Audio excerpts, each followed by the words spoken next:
Diputado Alberto Asef, buen día, ¿cómo le va? ¿Qué tal? Buen día, un gusto de saludarlo. Igualmente, igualmente.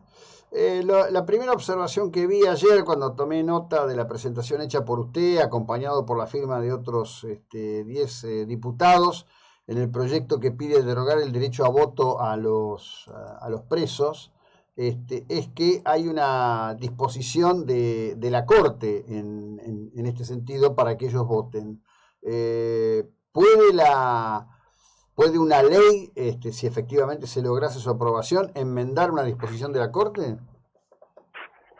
No solamente puede, sino que justamente en el orden jurídico y dentro del sistema republicano es así. La Corte llenó un vacío legal o interpretó lo que creyó que era un vacío legal y le dio en 2003 un fallo en favor de una persona, de un preso, que solicitaba el derecho de votar. Instó al Poder Legislativo, en esa ocasión, hace 19 años, a que sancionara una norma que autorizara el voto de los presos. Y el Poder Legislativo prestó, seguramente porque algún concepto ideológico favoreció, sancionó una ley que autorizaba a los presos para votar. Y una ley se deroga con otra ley. Cuando la ley que yo propongo, junto con 10 colegas, Gerardo Milman, Pablo Torello, varios diputados me han acompañado, derogue la que está vigente, la Corte lo que tiene que hacer es cumplirla, hacerla cumplir. Y no tiene ninguna otra posibilidad de interpretarla.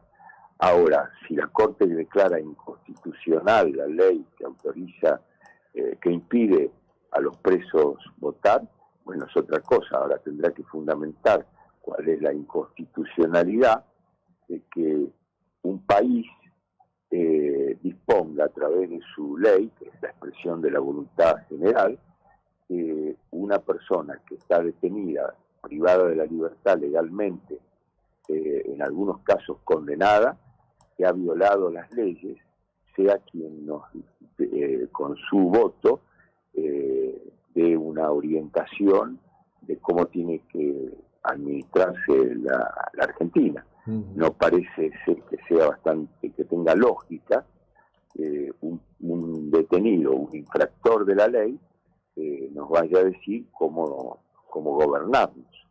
Sí tienen derechos los detenidos, porque la Constitución prevé que las cárceles son para la readaptación de los reos y no para su, mortificación. Sí prevé que tengan el derecho a trabajar y el derecho a estudiar y el derecho a hacer ejercicios físicos y el derecho a tener una vida sana en la cárcel. Pero esos derechos no incluyen el derecho de elegir autoridades porque hay una inhabilidad moral para hacerlo. No debe dar lo mismo un ciudadano que se comporta, que son la inmensa mayoría de acuerdo a la ley, que la ha violado. Y entonces una de las sanciones para estos es la inhabilitación para votar, como no tienen inhabilitación para ejercer cargos públicos. Aquellos que han sido condenados y que tienen la pena adicional de la inhabilitación para los cargos públicos. Si no pueden ejercer cargos públicos, ¿por qué van a elegir a los cargos públicos? Sí, claro. Ahora, esto está dentro de una lógica que ha llevado adelante el kirchnerismo, ¿no? Es decir, en el gobierno de Cristina, cuando Cristina fue presidente, fue muy explícito con tema de batallón militante, con toda esa locura. Yo recuerdo que la persona que habían puesto a cargo de los institutos penales federales, en unas declaraciones había dicho algo así como que la prisionización, usaban ese término, de la persona debía ser lo suficientemente leve como para que el individuo no sintiera el horror de la prisionización sobre sí y que tuviera la oportunidad de recuperarse para la sociedad, ¿no? Hay toda una construcción que yo llamaría de estados alterados de la mente, en definitiva, pero que los tipos la explicitan. Es más, ahora apareció que hay una licitación para comprar televisores de 42 pulgadas LCD para poner en las prisiones para ver los partidos del Mundial, cuando los jubilados penan porque les den un paquete de pañales en el PAMI. Bueno, usted sabe que los presos cobran una remuneración superior a la mínima de los jubilados. Los presos cobran más que 6,5 millones de jubilados. Uh-huh. No se compadece con un orden natural de las cosas lo que está pasando con la idea que tiene el kirchnerismo de los presos. Esta es la escuela de Eugenio Zaffaroni, que decía que el mejor código penal es el que no existe. Sí. También con la misma lógica con la que un funcionario de alto rango nacional le contestó a un funcionario de Santa Fe hace unos días, cuando le dijo que se necesitaban fondos para construir más cárceles, y le dijo: no, ustedes lo que pasa es que tienen demasiados presos. Mientras tanto, el delito está asolando a la provincia de Santa Fe al punto de que ya amerita la movilización de fuerzas federales, y no solamente de fuerzas federales, sino como la autoriza la Ley de Seguridad Interior, debería convocarse a las Fuerzas Armadas, porque verdaderamente es una situación de una extrema y muy delicada alteración del orden institucional en Santa Fe. Pero volviendo al tema de los presos, la recuperación de los presos no es por la vía de que voten, la recuperación de los presos es por la vía de que trabajen, por la vía, que, en todo caso, de que estudien, derechos que hoy tienen. Pero yo quiero anticiparle que voy a también formular un proyecto de ley para que no solamente sea un derecho el de trabajar, sino una obligación, y que esa obligación de trabajar tenga vinculación con dos cosas. Primero, pagar la manutención en la cárcel, y en segundo lugar, tener ahorros que al salir de la cárcel le permita inmediatamente estar habilitado para poder iniciar alguna actividad laboral que no los conduzca, por el contrario, a tener que desesperadamente volver al delito porque no tienen con qué empezar.